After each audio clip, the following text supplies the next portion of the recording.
Tatiana is going to hit the recording button now. We are going to follow a presentation. The presentation will take us on a step-by-step guide to what is a co-op, how to start one up, and what help is available out there. Tatiana's going to put up a presentation now, and we will just follow the lead of the presentation. First of all, we are going to do the welcome. So, welcome everybody. It is really lovely to see you all here today. My name is Ali McLarnon, and I'm a worker member of Trademark Belfast. The co-facilitator today is Tatiana O'Hara, and Tatiana will introduce herself. You're all very welcome. This is a 6-month project which was funded by the Department for Economy. And we're very grateful and pleased to be able to do this. This is our 4th workshop, and we have a few others organised and scheduled before the end of March of this year. We also have 4 webinars, and the first webinar was with Cooperation Injection, the second one was with the Great Care Co-op, and our most recent one was with Retrofit and People refit like co. and energy co-ops. So we Yes. have another one scheduled, and we'll give you all the details at the end of this program. So you're all very, very welcome, and we're hoping this is the seed and the foundation set for us to be continuing on with our work over the next few years to help support, start, educate, and raise awareness on what a cooperative is. And myself and Tatiana have been working as a team, as I say, for this last 5 months, and we hope to continue to do so in the future. Tatiana will then bring into the next few slides where we will talk about what a cooperative is and how to start one, and we will then discuss on the advantages of a cooperative and the differences between a cooperative and a normal everyday private business, private company, and we will also give you help and what's available and signpost you to us or other areas where you can receive support, set up, sign up, rules, governance, and anything else that you need to start your co-op up. So I'm going to hand it over to Tiziana, and as I say, we'll share this presentation between us. I have to say both of us are actually unwell at the minute, so please excuse us if we do trip up or cough or sneeze in the middle of it all. So thanks, and you're all most really welcome. Hello, guys. My name is Tiziana O'Hara, like Ali said, and this is a collaboration between Trademark and Cooperative Alternatives. I just wanted to show you the agenda of the day, because this is all the things that we are going, and I keep jumping. Sorry. Let me stop sharing 2 seconds. The agenda is anyway very simple, and we will give you the opportunity to ask as many questions as you want about cooperatives. So this is a workshop that introduces you to the concept, to the form, the enterprise form, but also the opportunity for you to discuss if maybe this form is suitable to the idea that is spinning in your mind. So let us start with some baseline kind of taking the temperature of this group. We don't know each other, some of you, and we know some of you, but not all of you. So let us try a little poll, if you don't mind. Bear with me before the actual presentation. I wanted to launch this poll. And this poll is actually containing 3 questions. You can get the QR code. And if you don't get the QR code, I will share it in the chat. You can use then your mobile to really look at those 3 questions. I am going to paste that link and share it now. 11:09. Can you see it in the chat, first of all? Give me the thumb up. Try to open that poll with your mobile. Very good. Very good. Isabel, you can do it. Nora can do it. Brilliant. First Yeah. time that has been done, so well done, Tatiana. Well, okay.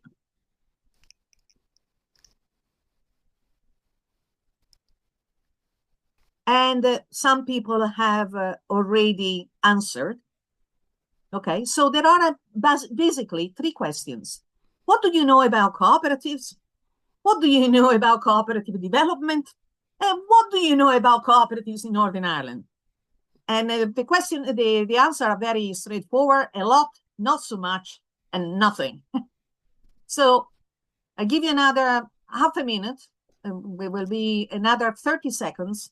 Then we close the poll and we share the results with you. Are you okay with that?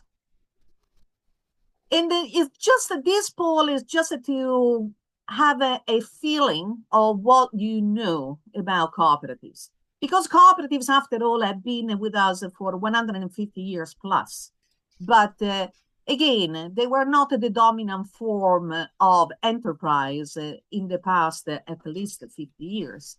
Kind of went in a kind of the forgetful land. Are you okay? Can I finish the poll? If you haven't had the chance to answer, don't worry too much. We can ask you the questions anyway. And here I share the results. Can you see the results? So 9 people have answered. Thank you very much. Thank you, Isabella. Thank you. So 9 people have answered. Half of you have said that they know quite a lot about the COP, the definition, the principles, so they are familiar with that. But the remaining half say, maybe not so much. I wanted to kind of get a bit more information about it. The second question was about what do you know about cooperative development? By that we meant, do you know why you should set up a cooperative rather than a company? Do you know what you need to start up a cooperative? Well, here is a bit a different story. I think that 70-80% don't know so much. So maybe you don't know really where you needed to start with a cooperative. But some of you know quite a lot. And finally, because me and Ali are working mostly in Northern Ireland, although we are also working in the south of Ireland, we ask, what do you know about co-ops in Northern Ireland? And 67% of you say not so much. Some people say nothing. Oh, that's really hurtful. But hey, we've been working very hard on the ground, and some people say not a lot.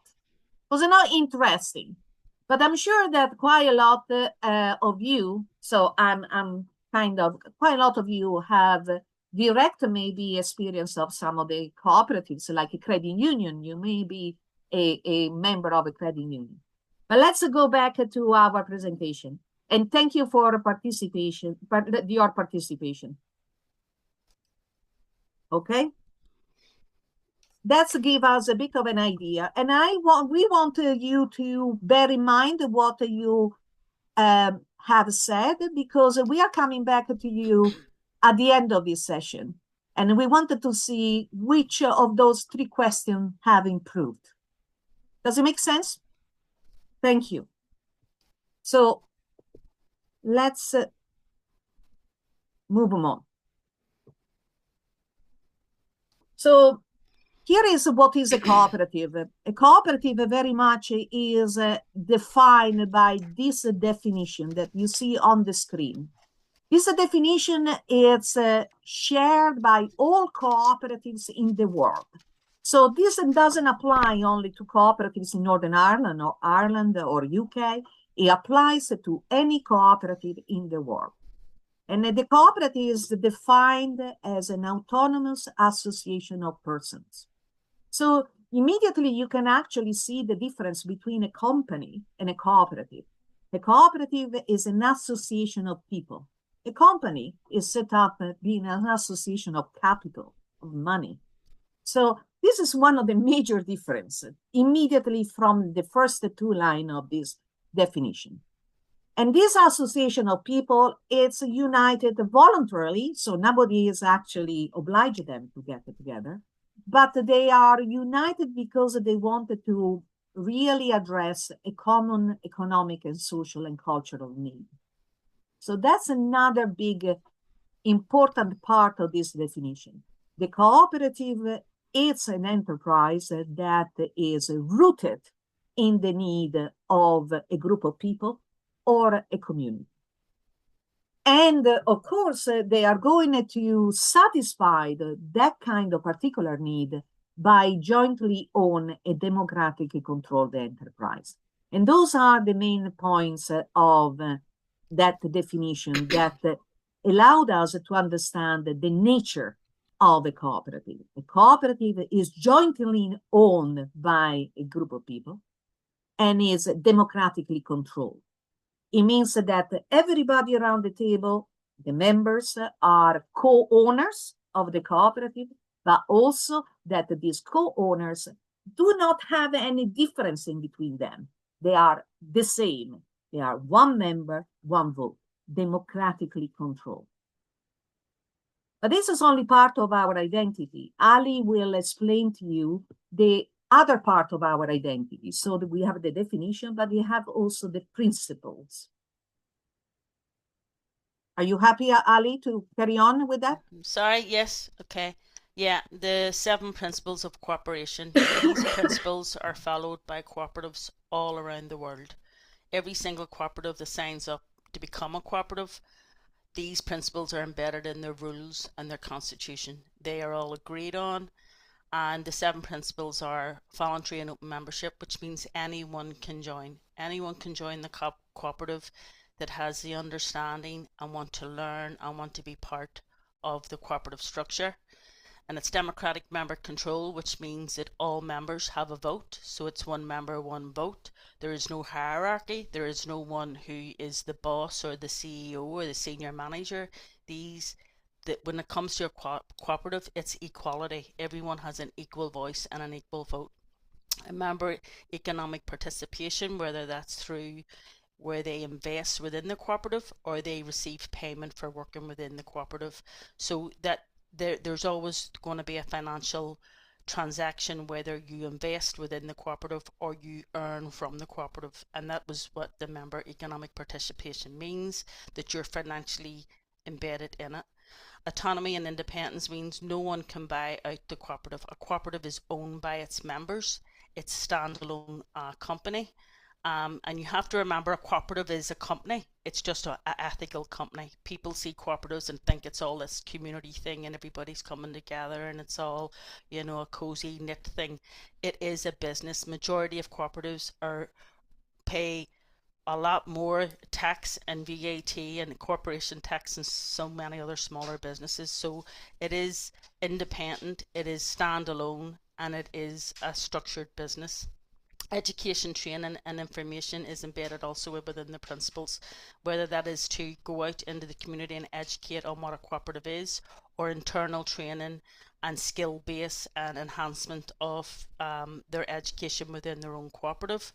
Cooperative among cooperative support means a cooperative will support another cooperative, and I'll give you an example. If there is an IT company which is a cooperative and there is a business support management team, then what happens is they can come together and work together. I'll give you another example. The Belfast Cleaning Co-op cleans office blocks, and many of their customers are actually cooperatives because a cooperative supports another cooperative, therefore everybody wins in the end.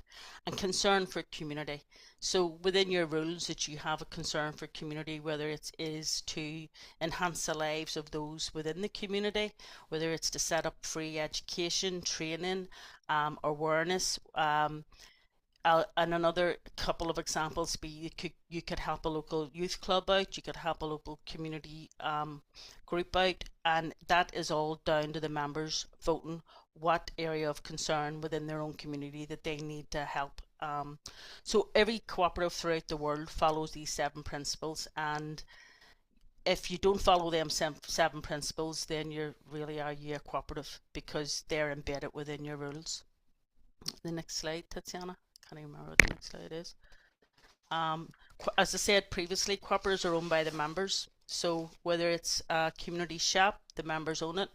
Whether it's a workers' cooperative, consortium cooperative, a community benefit society. These are all owned by their members and their workers. What's the benefits and the advantages of a cooperative? Well, the risks are shared. So you don't have one CEO boss at the top and he's making all the decisions and he's saying, well, you're doing this and you're doing that. The collective of members sit down and they share the risk together and they take on that responsibility as a collective.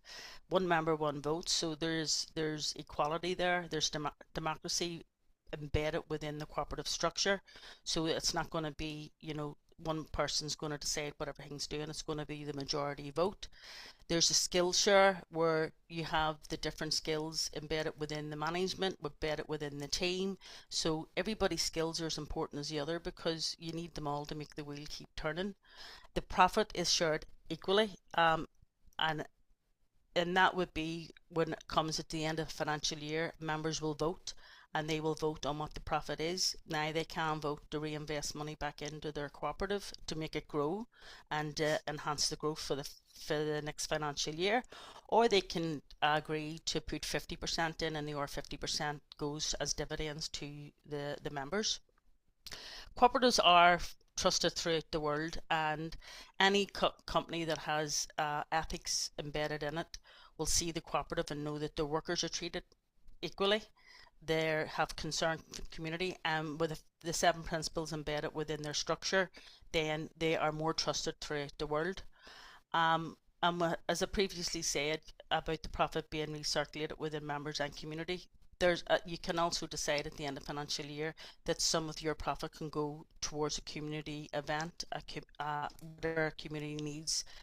Now, community could be your own community within where your location is, or it could be the wider community of your country, or it could be the world. It's up to the cooperative that decides that. And they're more resilient because I think when you have ownership of a business and it's a collective that owns the business, then you are all in it together to make it work, and you want it to make it run for and grow and expand, and you don't want to let it fall down. Whereas if it's a private business owner or a company limited by guarantee with a single owner, or even a partnership, it's only the two people or the one person that's making that decision if they want to shut up shop because they're not making enough profit. Whereas a cooperative will be more resilient, will be more structured to say, okay, we'll decide if we need to cut back or we need to grow, and they'll continue on for the coming years. And it's proved in research the cooperatives last, the percentages are like 84%. Cooperatives are still going after 5 years of business compared to 39%, or I don't know if the figures are right, but they're very similar to that of a private company. So it's proven in research. Um, Different types of cooperative. Tatiana, do you want to take the next one? Yeah, but I'm just looking at that slides, and I really think that these slides give you some indication of why you should set up a cooperative and the advantage to do that. You share the risk, you share the skill, you share the cost, and most importantly, you share the profit. If these 4 elements are something that the group of people that you are working with are actually interested in doing, then a cooperative is for you. In fact, you need to ask people, are you willing to share the profit? Not everybody will be. But if you are working in a cooperative, that's part of your constitution. And you need to be prepared to do so at the end of the financial year, like Ali said. But the advantages is really to share risk, skills, and cost. I'll give you a couple of examples, and I know that we will go through that through different case studies. But there were 3 guys that they were very much very good in one particular area of their business. One was a web designer, another was a photographer, another had a digital kind of understanding. 3 different skills, but very complementary to each other. They put together those skills and they created the Creative Workers Cooperative. Is it not true, Ali? They did that skill share. And in doing so, what they have done, they create a more resilient business because they could offer more products, more services, but also they start to share the cost. Can you imagine, the web designer was working from his own house, and had a particular cost. The photographer was working somewhere else. So in some sort of way, by sharing their skill, they share the cost and they share the risk. So this is the type of enterprise we are talking about. And like Ali said, we have the members at the center of our cooperative. And indeed, we define the type of a cooperative with the member in front of it. So a worker cooperative is a cooperative that is mainly constituted by workers. And their purpose is to create a fair and equitable employment. That's practically why a worker cooperative will be set up. A housing cooperative. A housing cooperative is very much in the hands of tenants or owners. And again, the purpose of this cooperative will be to provide affordable housing or a housing where a need has been identified. Consumer cooperatives are cooperative that very much are dealt by or owned by the people that will consume or purchase a particular type of product.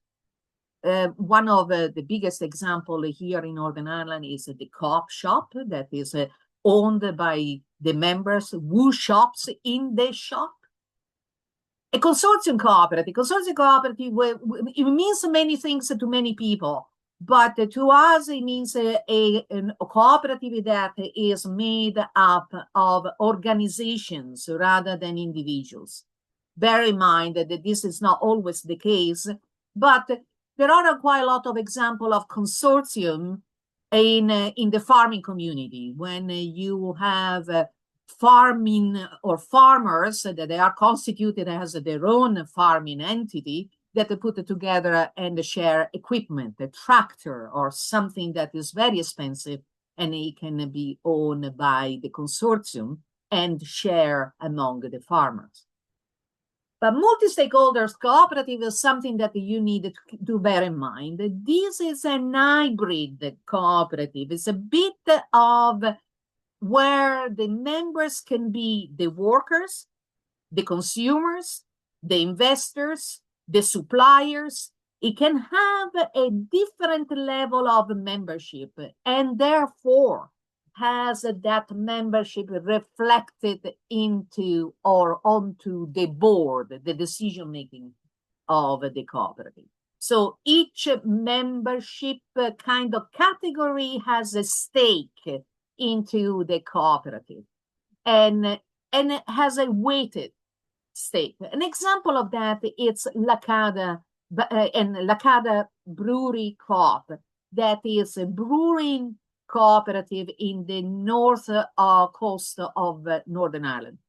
And they have on their own board some seats dedicated to workers, some seats dedicated to the consumers, and some seats dedicated to the investors, because they have raised some capital from people that wanted the success of the cooperative, but didn't really want to be involved in the running and very much the cooperative, but wants still a say into it. So the investor category is represented. The people that buy the beer is represented, and also the workers, that they are the people doing and running the day-to-day operation of the cooperative, are represented. That's called a multi-structure or a multi-stakeholder cooperative. And it's kind of an interesting structure that we see more and more cooperatives have adopted, just because workers are also part of the equation, not only the people that buys the products.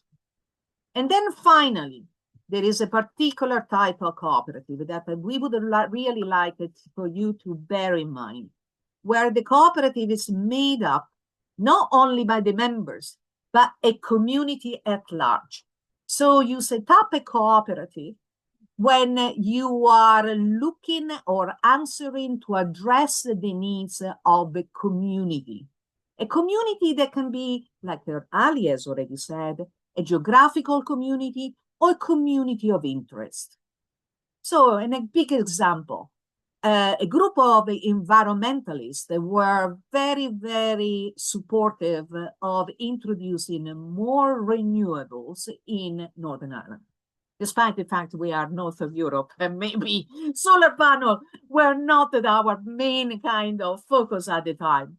But this group of environmentalists, this group of very committed people to renewables wanted to create a cooperative.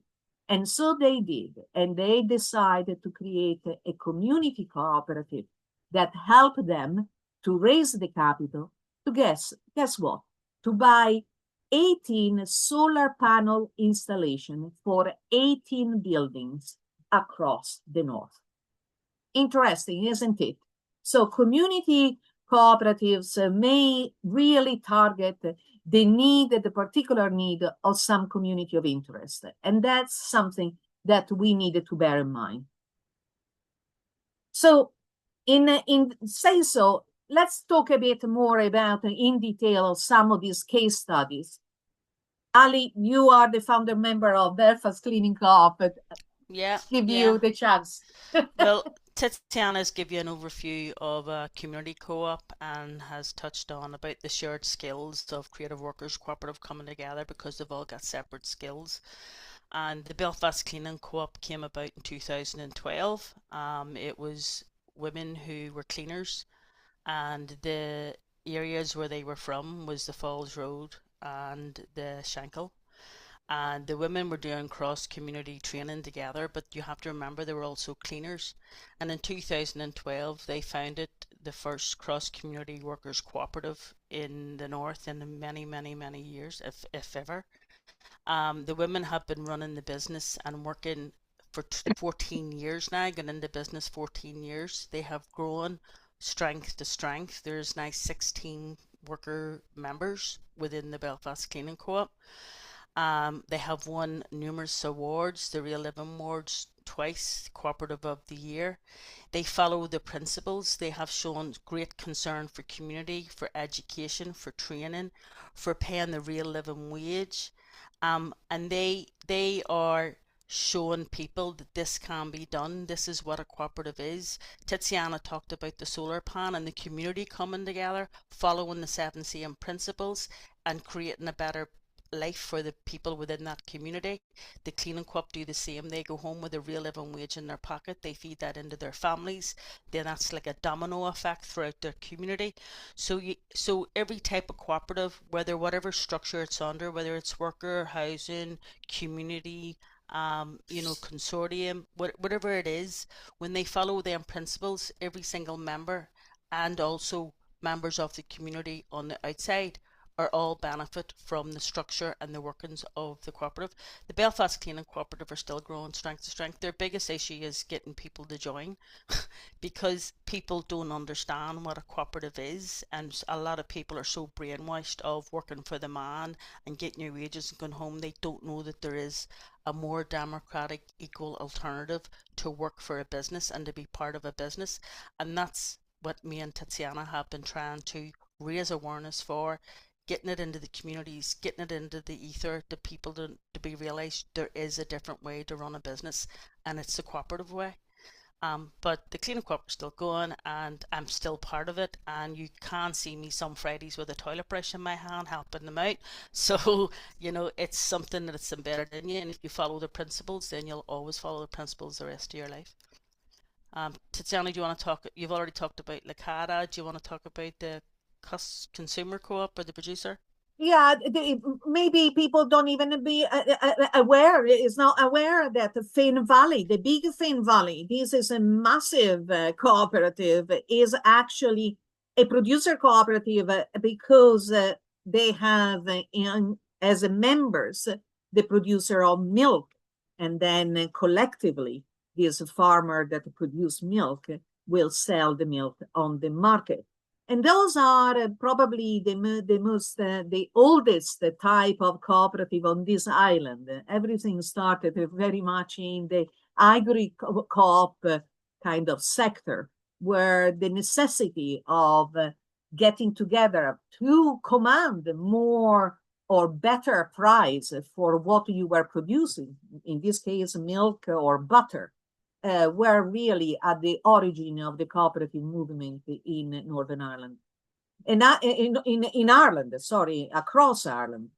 A very famous one is in Donegal, the cooperative, that again, from a rural background, Donegal is a very isolated region of Ireland, and a group of people got together to purchase the fertilizers and anything equipment that they need for farming, and brought it together. So in number, there is a strength. I think this is what we wanted to, for you to bring home. If you are thinking about setting up a cooperative, think about what more than you can actually achieve. And that's not only about raising the capital, like those community cooperatives that raise enough money to buy 18 installations of solar panel, but it's also about really helping each other, demand more money for your services, helping between different members. If I cannot do that training, maybe you can do that training, and complement each other's skills. So here is a better picture of what we have done across the region in the past few years.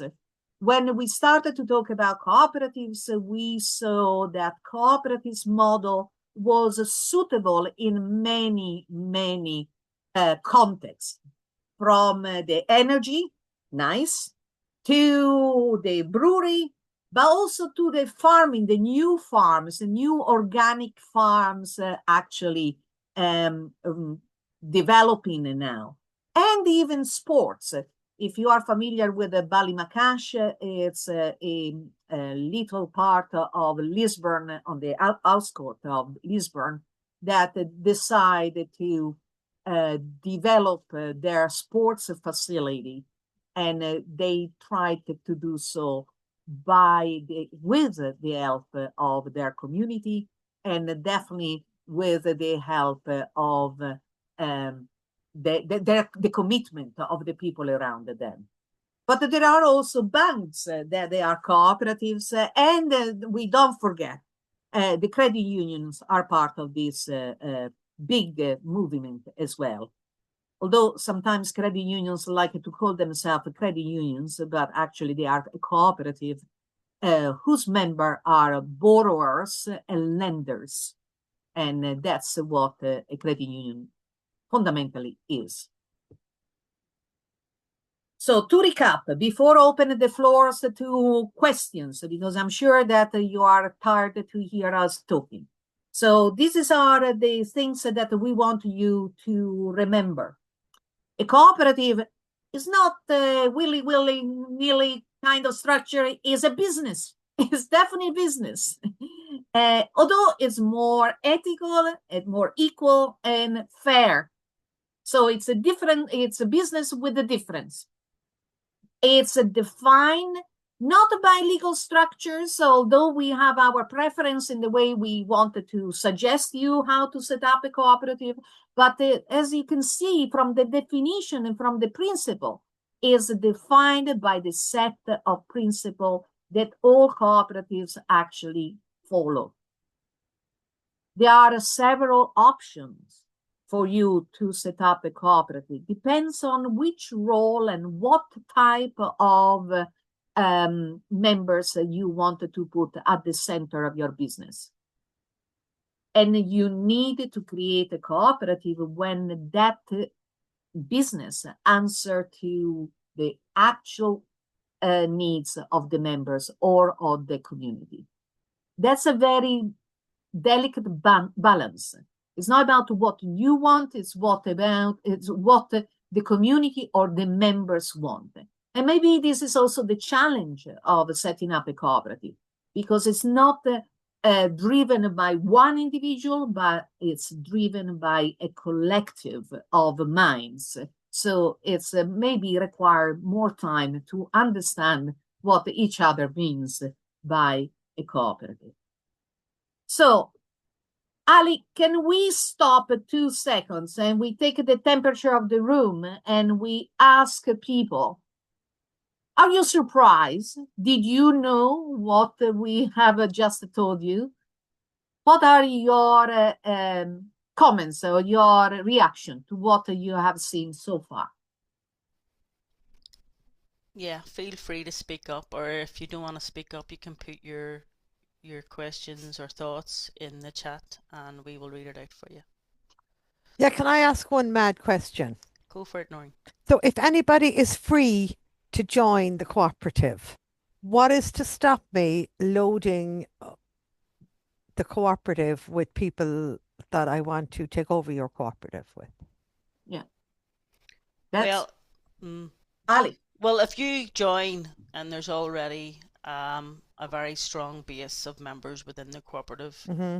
you would find it very hard to take control of something that's already got a solid foundation of 7, 8, 10, 100 members. Mm-hmm. You would have to bring in the majority people and turn people against the principles of Yeah. cooperation for you to try to take over. So I think it would be a hard job to do that. I'm not saying it's never been done, Mm-hmm. but it would be a very hard job for you to bring enough people on board and to turn current members around to be thinking outside the 7 principles of cooperation.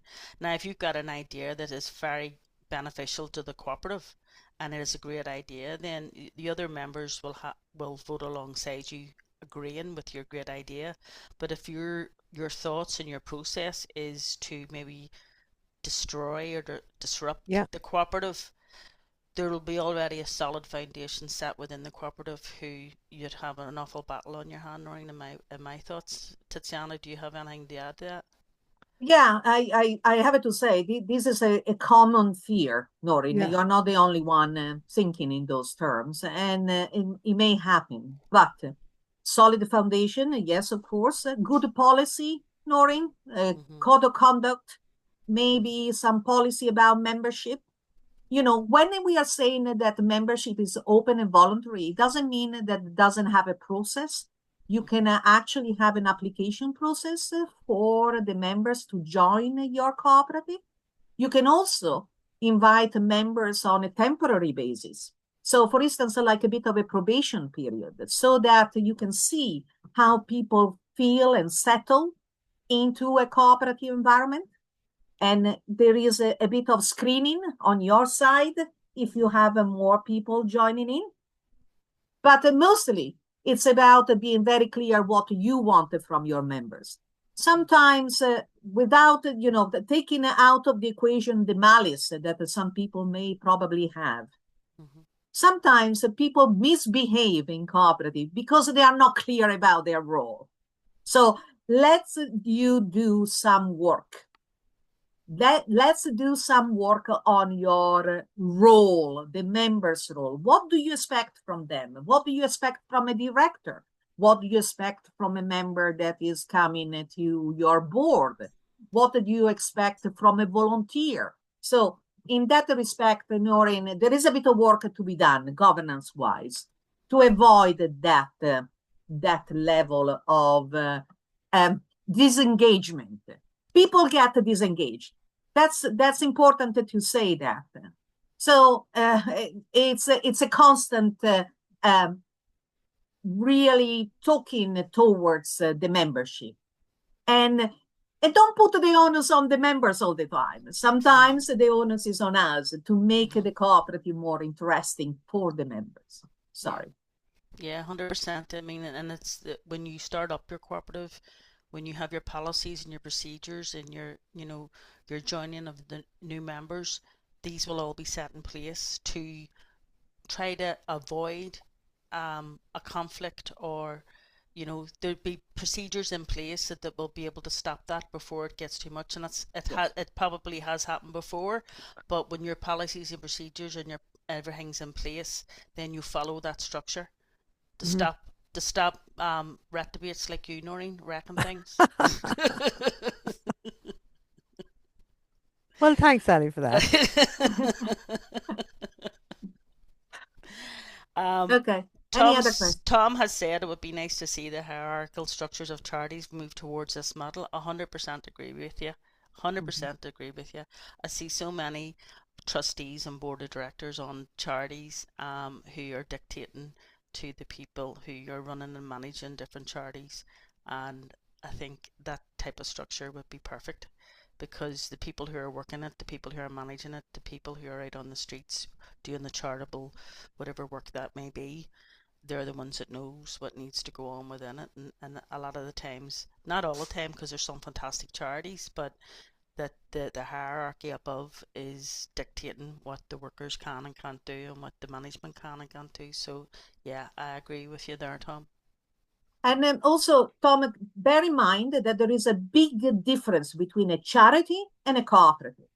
A charity answers to a regulator, the Charity Commission. The cooperative answers to the members. The accountability lines are different. In fact, Tom, when we are electing a board, we do elect the members to the board. We elect people that belongs to the cooperative to manage the cooperative. And that happens every year because you have a retirement cycle, so that is made it easy for the cooperative to renew their decision-making body. On the other end, a charity appoints the well-to-be of our society most of the time because they have to be trusted to manage the money that they are entrusted by funders. They are two different structures altogether. It's a mindset that really has a condition about the social economy, where it's very much still dominated too much by the charitable organization rather than cooperatives. But this is our opinion. But there are two different, fundamentally different structures. Anybody else want to have anything to say or want to? Yeah, go ahead, Nora. Hello. So I wanted to add something. So we know that cooperatives is a business in the first place, and at the same time, it's democratically owned.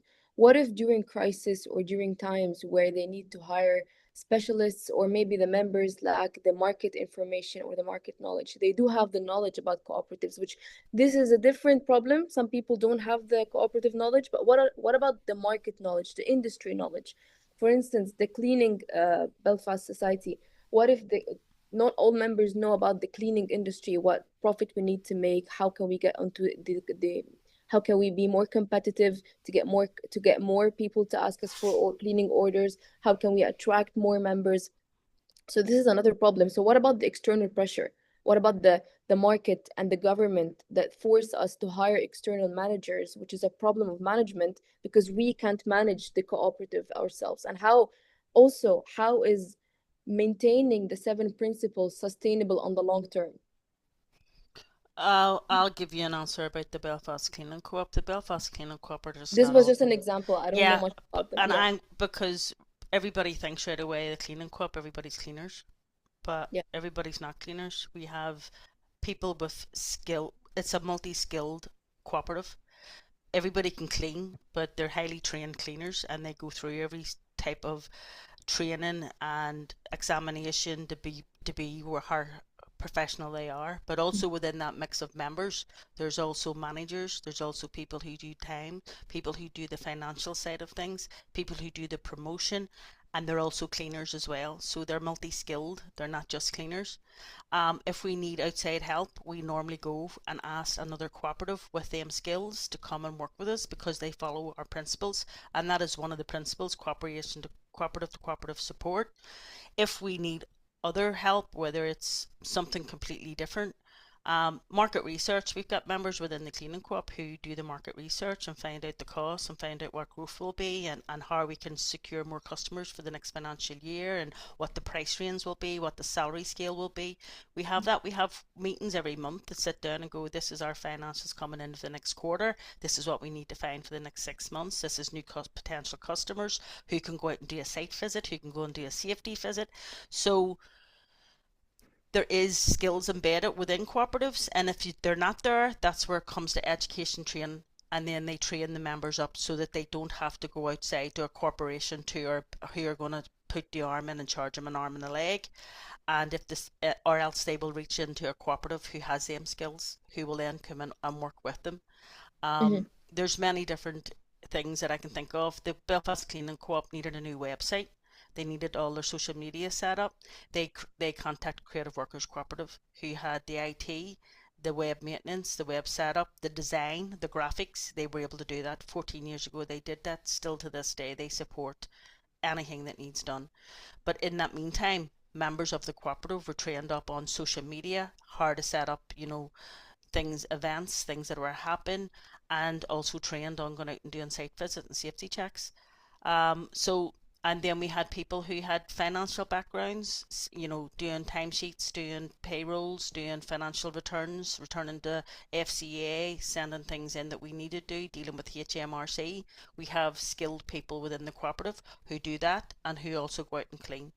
So it goes back to the principles of training, education, and for members. So if that gap is there in the skills, then the members then go, we need to fill that gap, or Hmm. we need to see reach out to another cooperative who has that skill. I hope that answered your question. Yeah. Tiziana, do you want to add anything? I think that you answer very well, Ali, and very much about the pressure. Sometimes there are pressure from outside the cooperative.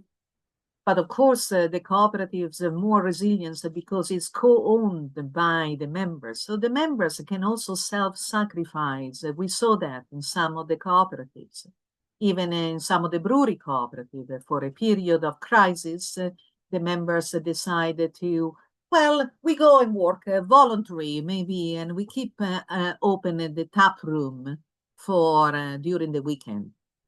And that's another big strength of the co-ownership.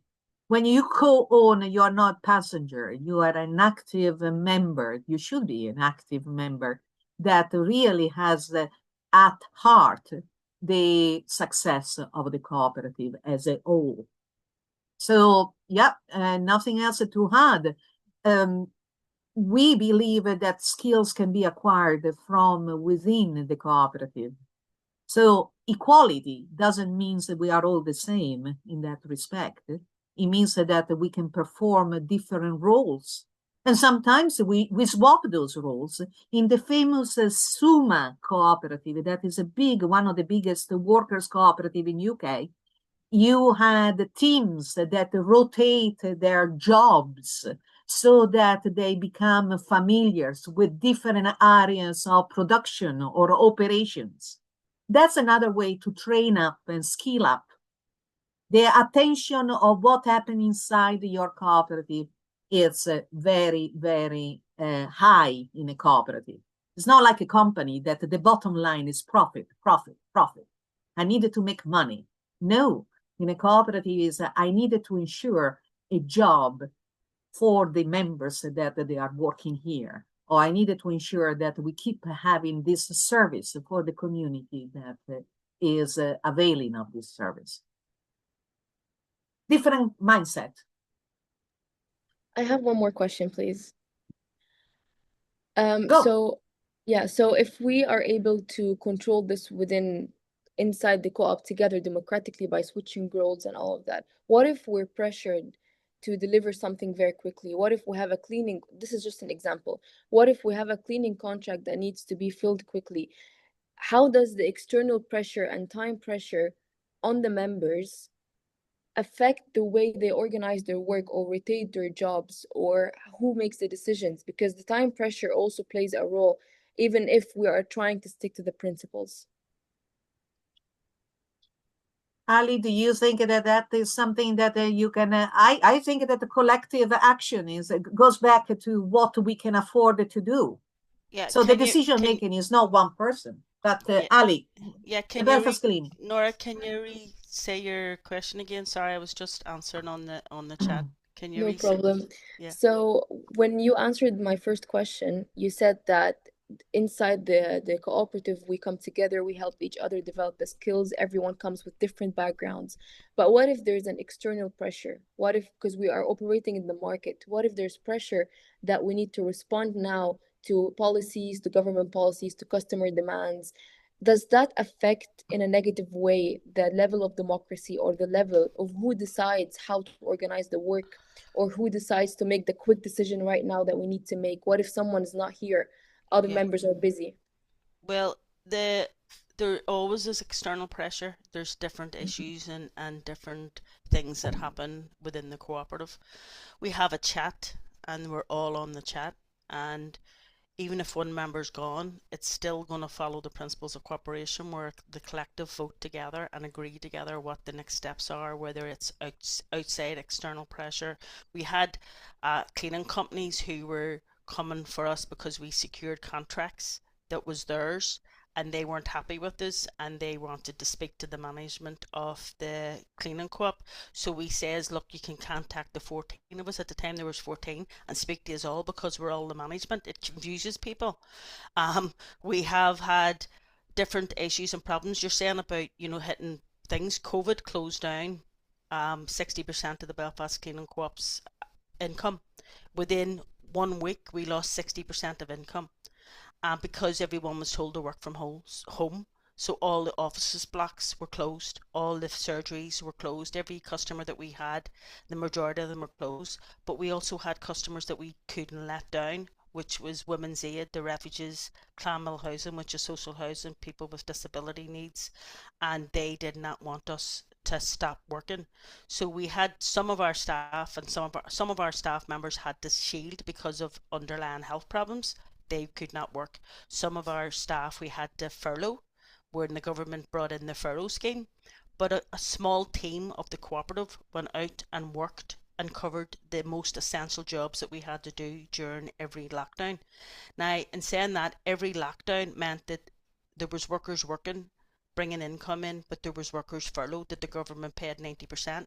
Not one worker shielding and not one worker furloughed lost one penny of salary, because we collectively all voted and agreed that everyone was getting 100% of their wages.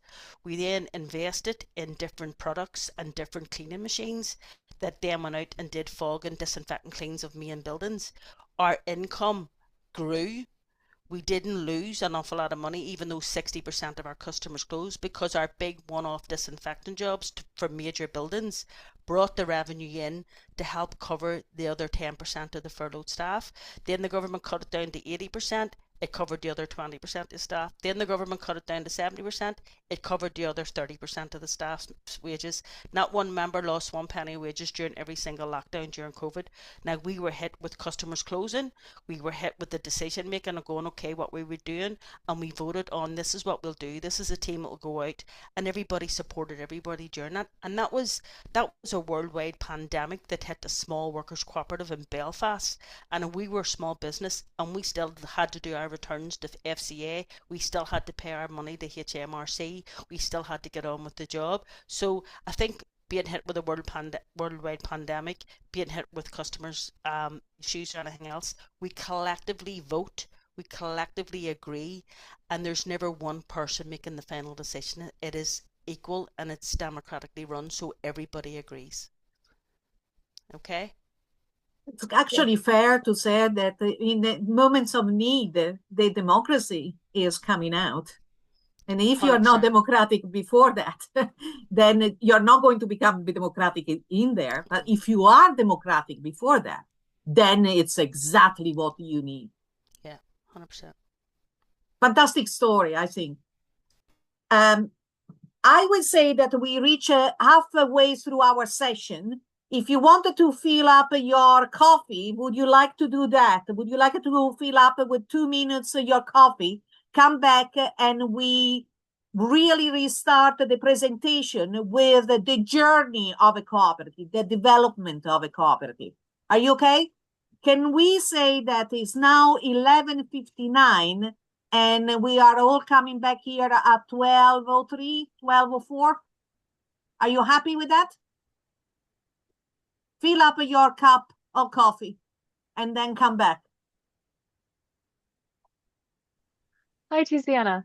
Yes. Hi, Isabel. Sorry. How are you? No, I was just Fine. wondering, I actually have to pop off now, but I was wondering, will the next session be recorded by any chance? Yes. Yeah. We will record Wonderful. all the full session, Isabel, and we will share it. Okay, fantastic. Yeah, that's great. All And right, thank thank you you for so coming. much. Thank No, you I for enjoyed it. coming. I actually learned a bit, so that was really useful. Thank Yeah, you. good case studies, are we? Yeah, very good. Thank you. All right, best of luck with the rest. Hope you feel better soon. Bye-bye. Bye. Oh, where? I'm not mute. No, it's not off. It's, watch the screen. So if you go down to this one here, it says Zoom. Well, it says there to everybody now. So it's, oh yeah, I'm on mute, so that's okay. No, no, you would press up to become mute.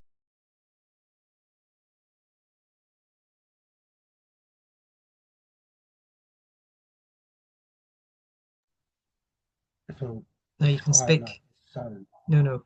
Oh. Now you can speak. If you want to just go silent, hit mute.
Slowly, we're coming back to the screens with a nice cup of coffee. It's very cold here in Belfast. It's bitterly cold here in Cork, and we've had torrential rain and flooding and Oh, the usual. yes, yes. It's a very, very harsh January, I would say. Yeah. Ali, do you have your cup of coffee? No, can only hold down water. Are you sick? All night long, Noreen. Okay. Ginger ale. Have you tried Oh, flat ginger ale? peppermint tea I had earlier. Ugh. But I didn't want to let you down, Noreen. Thank you. Let us start again with the presentation. Ali, Yeah. I'm sharing. Okay.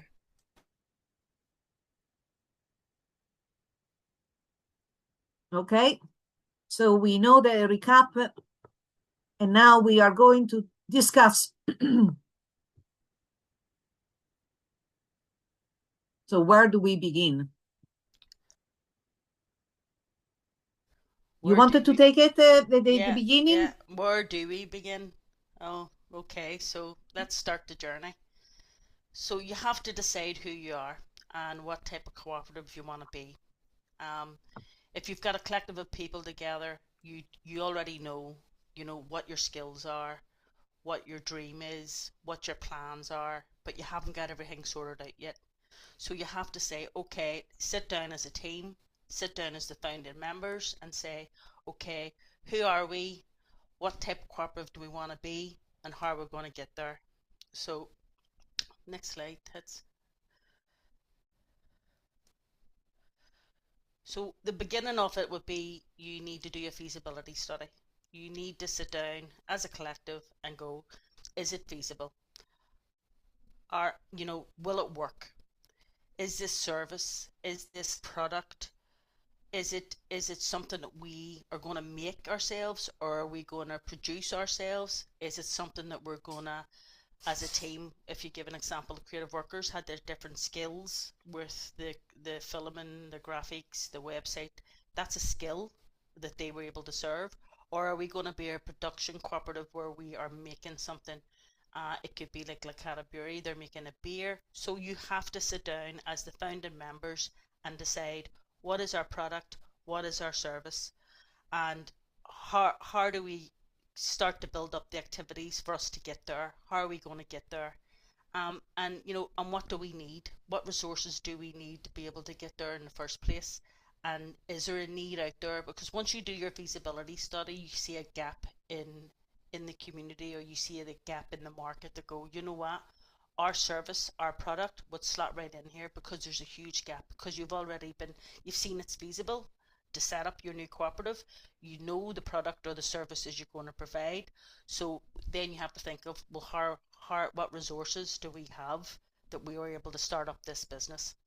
And that is a collective decision, and that is a collective vote within the founding members how you're going to do that. And it is a step-by-step guide, and it's best to put everything in paper and go step by step and not feel overwhelmed at the beginning going, oh, how are we meant to do this? Because there is help and advice and guidance out there to help you along step by step. And you have to remember, who are the members, who are the people, who are the founding members of this. Is it a co-ownership cooperative where it's every member who is starting it up is going to be the ones who are working in it, and who has a say in the cooperative? Is it always only going to be the founding members? Is it going to be open in the future for further members to come on board when you have your policies and procedures and your plans in place? And who will make all the decisions within the cooperative? Obviously, it's going to be the founding members when the startup of the cooperative starts, and also when you bring new members in, then they also will have a voice after, like Tiziana said earlier on, there can be a probation period for new members joining on board. How are we going to share any finances? How are we going to, you know, there's going to be a dividend at the end of it, or if it's a community share cooperative, what interest are you going to get on your shares that you buy? So you collectively as a cooperative have everything written down in front of you, and you're going to follow that structure, and you're going to follow that step by step. And who can stand for elections for the board of directors? Well, you used to say that at the beginning. When it comes to a community share cooperative, is it going to be the community organisation or the community cooperative set up the share? is there going to be people who bought shares? Are they going to be able to stand? Are they members as well? Or if it's a workers' cooperative that's grown expansively, like Tatiana talked about Suma, and Kian has said he had been to visit, I think there's 146 members in that. You know, the way they have their structured is that there's different pockets within each department, and rather than 146 people all sit in a meeting, which would be just bedlam, they they they vote on from each department someone to go and speak on behalf of that department, but everybody's vote's equal. So that's the way they structured themselves. So you, as members and as founding members, you have to have this sort of all these policies, all these structures, and all these plans in place before you get to the next step. And the next step would be the money. Tatiana, if you want to go ahead and talk about the money. Well, the money are quite important because you need to really, as you know, start a business. So there are different type of money. You cannot really consider all the money the same. There are startup money, the money that you need to set up your business. They are not the money that you need to run the business. So there is a difference between the startup cost and running cost. You need to identify those. So, for instance, a startup cost, it could be very much the beginning of the premises that you have. They need a bit of paint on the wall. That's something that you may have to do right at the beginning before you open up the shop to your customers, or the shelves for a greengrocer. That was another startup cost. So in some cooperative, it is a startup cost. Given that you are a startup business and may be difficult to get the money from the bank, is really contributed by the members or by the community at large. And that's where cooperatives are a bit different, and where cooperatives are very, very much self-help entities, where the workers or the people that is really involved in the cooperative even advance some of the money to start the business. So that is exactly what the startup cost in a cooperative could be, could mean a loan from a member or an investment in shares from the member. But fundamentally, a cooperative is a business like any other business. And so it will have the capacity to borrow money from a bank at one stage, and certainly make it sales and profit. The income sources, some cooperatives are better than others in drawing down some of the available grants from government or from foundations or private grant makers organization.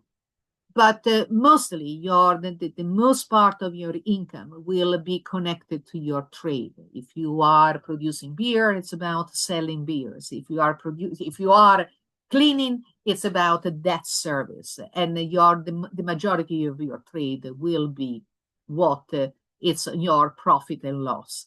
As a normal business, you will have a profit and loss account. You will have your balance sheets and your cash flow to keep an eye on. So if you are not familiar with this way of recording your financial transaction or your financial statements, please do get in maybe somebody that can help you out at the beginning, and then decide how to develop that. Because at the end of the day, as any other business, on your profit, you will have to pay taxes. If you have a salaried people, you have to pay salaries, and that includes also your national insurance and all what is coming with the salaries. So you need to be au fait, definitely, with the financial aspect of your cooperative. It's not because you are a cooperative, you are exempt of all this. There are certain advantages, like the sharing of dividends and the payment of interest on shareholding, that we can go into details another time. And certainly that's our tools that you can actually use in a cooperative. But The running of the cooperative is very much the same as the running of a business. And then the profit. But here is where the profit will make a difference. In a cooperative, the profit can be definitely decided to go outside the cooperative to help somebody else, if your members decide to do so. Or can be decided that this year we cannot help anybody else, but we are reinvesting everything into our cooperative, and we buy more equipment, and we try to grow our trade. In either way, the decision is at the AGM, annual general meeting. It happens once per year. All the members are invited, and the board or the committee presents the accounts, tells the members what they have spent the money and how much money has been made, and then has some proposal on how to spend the profit, and the membership at large will vote. Now, decision making in this, it's very, very important to decide what is the decision making process that you are using. In most of our rules, the decision making at AGM is by show of hands. It's a majority. The majority wins. But of course, that's not what the cooperative runs on. Most of the decision within the cooperative, not at the AGM, but at board or committee level, is by consensus. You try to get as many people to agree with you on what you want to decide. But AGM, because they are the final kind of meeting of the year, and it's important that everybody is a yes or no on some decisions in order to allow the cooperative to progress, it's a majoritarian system. But again, those things are part of your legal structure, and your constitution will explain that in detail. So, just to recap, 3 things you need to be familiar with: a profit and loss account, the cash flow, and a balance sheet. You need 3 different ways of looking at the finance of your organization in order to decide if it's profitable or not. Remember, you pay taxes on profits at 20%. So, finance aside, you also need to be really clear of the operation. I remember, when we started to look at a greengrocer shop in Carrickfergus, we were looking very much about so much about how the finance will work, and then we forgot to really look at who's going to open the shop every day, who's going to have the key to open the door every day. So the operation, the day-to-day operation of cooperative needs also be part of your feasibility. You need to have enough people to give, to keep open your business, to, like the cleaning cooperative, enough cleaners to clean the demands that you have to respond to. So who is doing what? It's an important question to ask.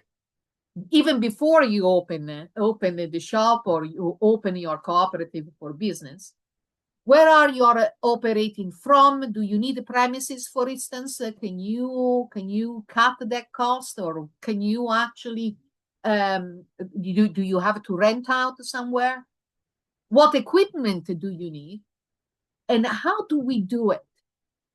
One big thing for the people running the shop was to learn how to use the till. The till is not something that you can actually learn from one day to another. They are very complicated machines. So how do you do that was a very important part of it. The legal side. Setting up a cooperative as a legal entity is a requirement if you start to trade. Remember, don't go and start trading without having a legal entity or corporate entity that protects you and your personal liabilities to do so. And you can incorporate cooperatives in many ways, through a Companies Act and through a different type of legislation that is called the Cooperative Community Benefit Society Act. Now, this would be our favorite, but of course, I'm not pushing any of the type of legal structure that you can actually have. But why is our favorite? Because through the Cooperative Community Benefit Societies Act, you can embed those principles and that definition very clearly into your governing documents. Now, you can do that with the Companies Act, with your articles of association, but you need to modify them in order to include those principles. Remember, Cooperative Community Benefit Society Act is coming from a tradition of the mutuals and friendly societies. So there were companies for the use of people, for the preservation of people. So in that respect, that tradition, that act, the evolution of that act for us is the most important one. But again, each region has their own version of that act. And in Northern Ireland, we have just recently updated, just 10 years ago, about 2016, the last update. And so you needed to be sure that any kind of legal structure that you constitute will be incorporated in most important updates or amendments of that legislation. In the south of Ireland, we are in a very, very interesting situation because the cooperative bill is that just going through your parliament. So here we are, guys. We are waiting with a great expectation to see the new legislation and all the updates that they will have, because that will give more flexibility legally to set up cooperatives in the South. In this moment, setting up a cooperative in the South is slightly more different and more complicated.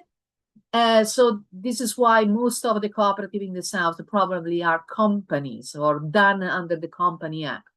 But keep an eye on that. February, they told us that February, March, we will hear a bit more about this legislation, and it will be an act so that then new cooperatives can actually be formed. Of course, the legal side doesn't stop to the legal structure. It goes to policy and procedures. There are some policy and procedures that are essential. Health and safety. Remember, if you do something wrong under health and safety, you can go to criminal. So in that respect, it's important that you know how to run the business and protect yourself and your members. With the proper policy and procedure. If you are working with children, you still have to have vulnerable adults or vulnerable children policies, safeguarding. You still have to have all that. We had learned that through big mistakes that cooperative had done in the past when they didn't really pay attention to those things and they pay a high price. They had to close down. So be careful. Policy and procedure are equally important.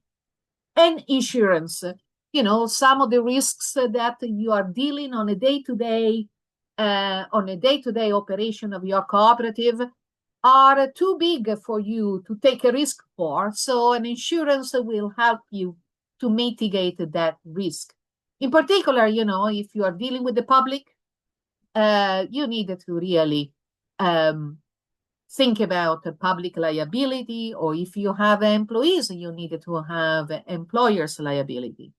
Or if, like myself and Ali, because if we are giving advice and support, professional indemnity.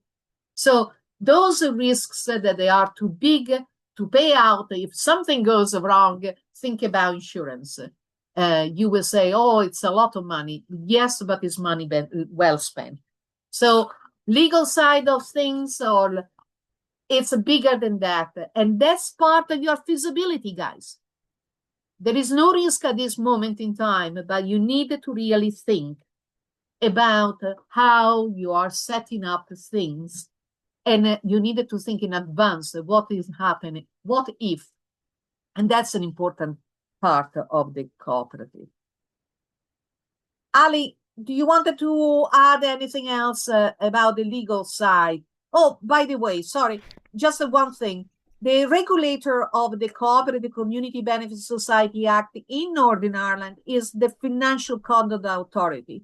So your cooperative will not appear entirely in the Companies House register, but it will be on the mutual register run by the FCA. If you want more information about these things, please just drop us a line or look at the FCA mutual register. You know, cooperative alternatives of trademark are there, and you can see how we have to bring publicly our accounts and annual returns every year and publicly show you what we do. The same way as a company will do in Companies House. But there are two different kind of registers. We use model rules as well, so to keep your price down. If you reach the point of registration, come back to us, to Ali and me, and we will help you a bit more in deciding that. But remember, legal after business. First, decide the business, who is involved in your business, in your cooperative business, and then you register. Sorry, Ali, if you want to add anything no, you've else. covered everything, Tiziana. I think this is the perfect opportunity now to put the evaluation form back up on, you know, how's your knowledge now on cooperatives? Has your thoughts and your level of knowledge grown in this last an hour and a half? And if you have any questions, just stick your hand up or put them in the chat and we will answer any questions that you have.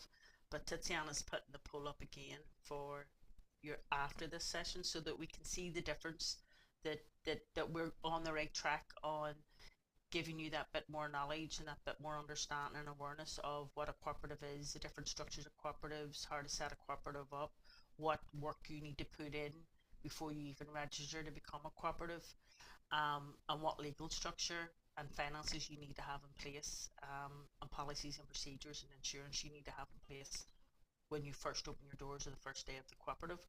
So this is up now, and if you can get the QR code and answer the questions now, I would really appreciate it, because it helps us know that we are raising awareness and you do understand what we're discussing. If you have any questions, if you just want to chat now and ask us anything, the floor is open to you. Yeah, everybody is voting. Thank you very much. Do you want another minute, or are you happy with that? Let's see how people feels at the end of the session. So, hand up poll. Some people left anyway. I shared the results, and interestingly, look at that. Can you actually see them? Yeah. Very good. Thank you. So, out of the 7 people that have voted, people feels now that they know a lot about what a cooperative is, the principle and the types. They also say that they know a lot about cooperative development, you know, the advantage, the starting up journey, and what are the things that we needed to ask. About the cooperative in Northern Ireland, we brought to you some examples. So people has definitely increased their knowledge of cooperatives here, but some people still think that they don't know enough. But please do come back to us, and for more, if you want more case studies, we have plenty of case studies on our website if you wanted to read it by themselves, and or if you wanted to talk to me and Ali. So the last part of this session is really about you, and we wanted to ask you a bit more about your ideas on cooperatives. Do you have any ideas that you would like to test it out today and see if this idea would be suitable to a cooperative form? I can actually stop recording to keep this a bit more private so that, yeah, are you okay with that?